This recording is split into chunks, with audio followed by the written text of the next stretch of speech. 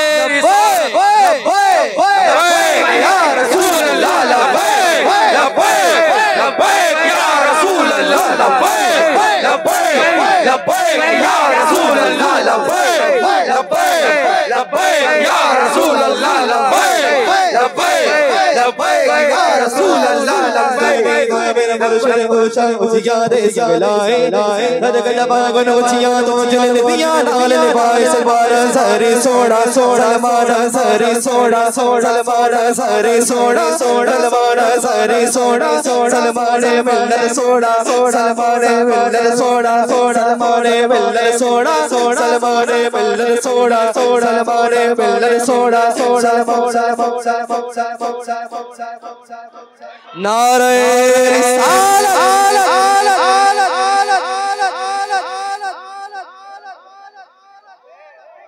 सब बैठ जाए भाई, सब बैठ जाए सब बैठ जाए हजरात आफराई ना करें, इंतशार का माहौल पैदा ना करें। देख रहे हैं हजरत की आमद है, इत्मीनान के साथ बैठे। हजरत के रुखे ज़ियाबार चेहरे की दीदार से आप अपने निगाहों की रोशनाई में इजाफा करने की कोशिश करें। मोहब्बतों के साथ गुजारिश की जा रही है कि आप हजरात हंगामा आराई ना करें, माहौल खराब ना करें। आप बैठ जाए आप हजरात। रज़ाकारान से गुजारिश है कि तमाम तर अहबाब को जो है जगहों पे बैठाया जाए। आप बैठ जाए।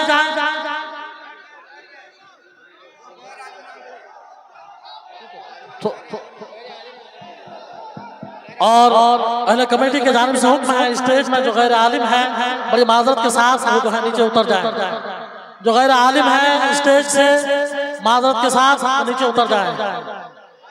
आप साइड हो जाए, बैठ जाए।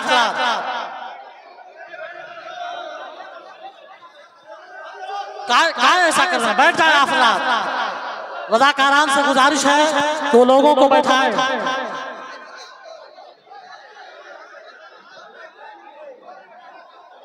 आफदा बैठ जाए, इत्मीनान रखें। आफदा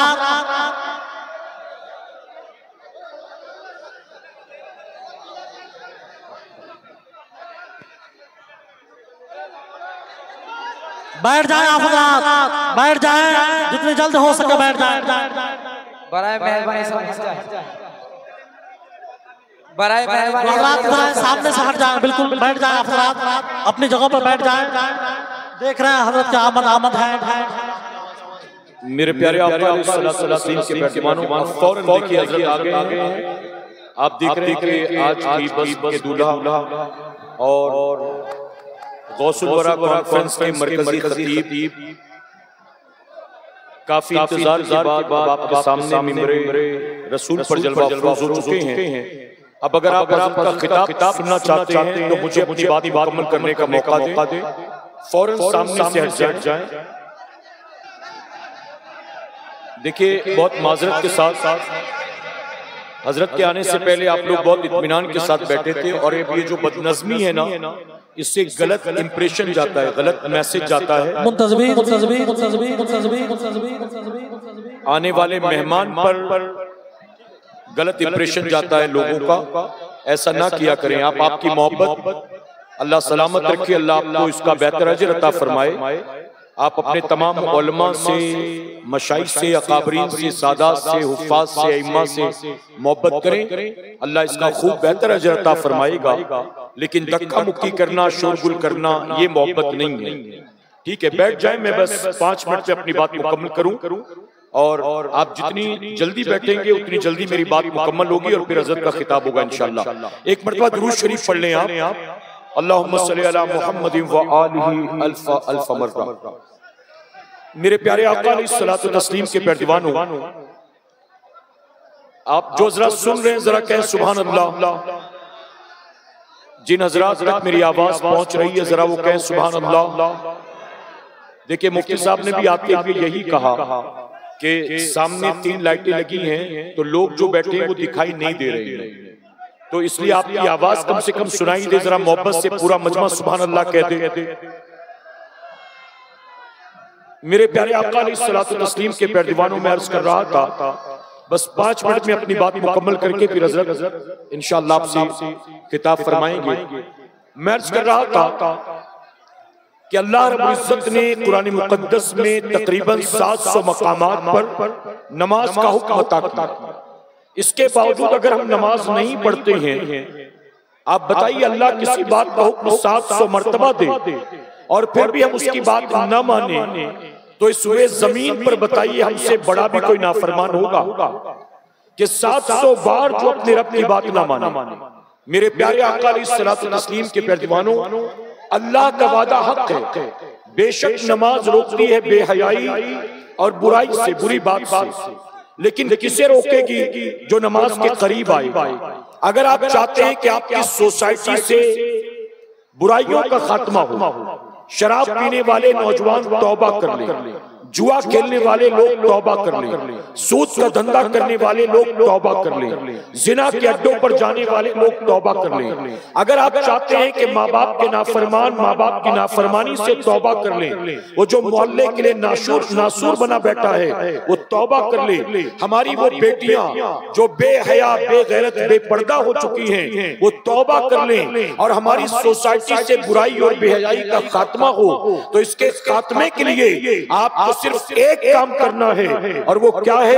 आप लोगों को नमाज की तरफ बुलाने की कोशिश करें, आप लोगों को नमाज की दावत दें।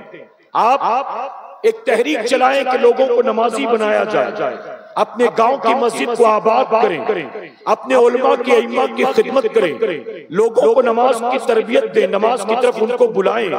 मेरे प्यारे आका के पैरवानों, और जो शुरू में मैंने बात कही थी, अगर किसी गांव में 40वां सालाना जलसा हो रहा हो और हर जलसे में कौम के लाखों रुपए खर्च करने के बाद पूरे गांव में 2 नमाजियों का भी इजाफा ना हो, तो जो लाखों रुपए कौम के खर्च कर रहे हैं, अल्लाह कयामत में उनसे उन पैसों का हिसाब लेगा कि कौम के लाखों रुपए तो तूने खर्च कर दिए लेकिन मस्जिद में 2 नमाजियों का इजाफा भी ना हो सका। इसलिए लोगों को नमाज की दावत दें, अपनी महफिलों को, अपने जलसों को एक मिसाली जलसा बनाएं, एक मयारी जलसा बनाएं, एक जलसा जो कौम में बेदारी पैदा करने वाला हो, नौजवानों के दिलों में इनकलाब पैदा करने वाला हो, हमारी और आपकी सोच और फिक्र बदलने वाला हो, लाइफस्टाइल बदलने वाला हो, दुनिया और आखिरत संवारने वाला हो। अल्लाह अपने हबीब पाक के सदक़े हमें आपको सबको कहने सुनने से ज्यादा अमल की तौफीक अता फरमाए।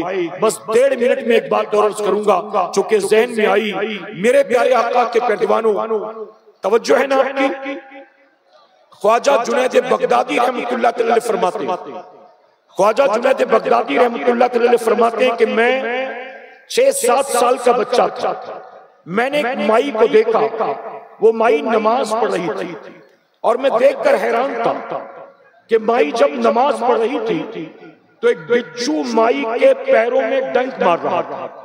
फरमाते कभी मैं बिच्छू के डंक को देखता, कभी माई के चेहरे को देखता, कभी बिच्छू के डंक को देखता, कभी माई के चेहरे को देखता। उस बिच्छू ने 7 मरतबा डंक मारा, लेकिन वो बूढ़ी औरत खुशू और खुजू के साथ नमाज पढ़ती जा रही थी। फरमाते चेहरे पर कोई दर्द नहीं, कोई तकलीफ नहीं, बड़े इत्मीनान से वो नमाज पढ़ रही थी और बिच्छू डंक मारता जा रहा था। जब बुढ़िया ने सलाम फेरा, ख्वाजा जुनैद बगदादी आगे बढ़े, आपने सलाम किया और सलाम करके कहा कि माई जब तू नमाज पढ़ रही थी तेरे पाँव में बिच्छू डंक मार रहा था, क्या तुझे दर्द ना हुआ, क्या तुझे तकलीफ न हुई? अब जानते हो उस बूढ़ी औरत ने क्या कहा था? बूढ़ी औरत ने कहा कि बेटा जुनैद, जिसकी आंखों के सामने आखिरत की तकलीफें हों उसके लिए दुनिया की तकलीफें कोई मायने नहीं रखती हैं। ऐ जुनैद, मैं आखिरत की तकलीफ को दूर करने में लगी थी और मेरे रब ने मुझको दुनिया की तकलीफ से बचा लिया।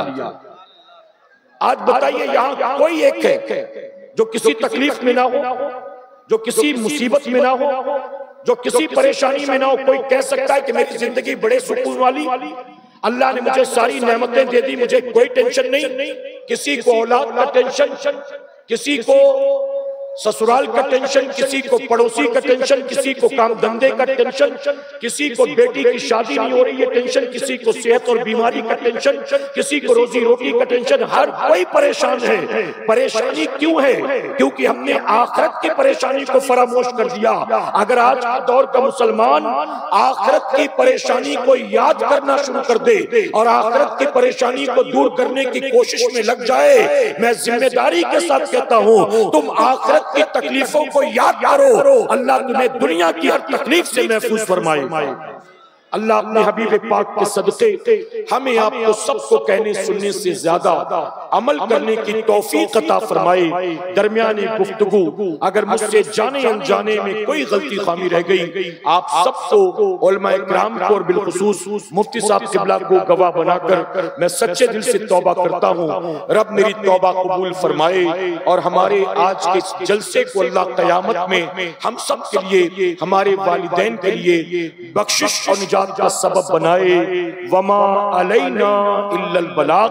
मेरे प्यारे आका के पैरवानों, हर साल की तरह इस साल भी इंशाअल्लाह आलमी तहरीक सुन्नी दावत इस्लामी का 3 रोजा 33वां आलमी सालाना सुन्नी इज्तिमा वादी नूर आजाद मैदान मुंबई वीटी में 12, 13, 14 दिसंबर 2025 को होगा। आप में से जो हजरात मुंबई में रहते हैं वो 12, 13, 14 दिसंबर की तारीख याद रखें। जो नहीं रहते अपने मुंबई में रहने वाले रिश्तेदारों को दावत दें। 12, 13, 14 दिसंबर आलमी तहरीक सुन्नी दावत इस्लामी का 33वां 3 रोजा आलमी सालाना सुन्नी इज्तिमा वादी नूर आजाद मैदान मुंबई वीटी। अस्सलामु अलैकुम व रहमतुल्लाहि व बरकातहू।